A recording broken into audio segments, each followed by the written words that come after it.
నేను నమ్మను. ఏమండి, మీకు ఈ లక్ష్మికి ఏ సంబంధం లేదని చెప్పండి. ఆయన చెప్పిందంత అబద్ధం అని చెప్పండి.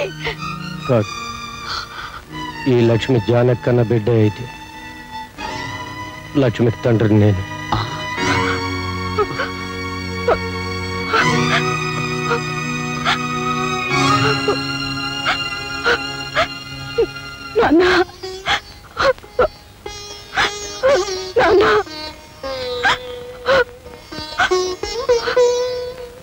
అమ్మా లక్ష్మి, నేనే నీ తండ్రినమ్మా.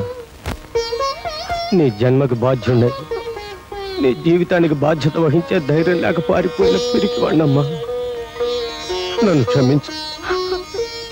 అది క్షమించినా నేను మాత్రం మిమ్మల్ని క్షమించను. అందుకేనే నిన్ను క్షమించమని అడగలేదు.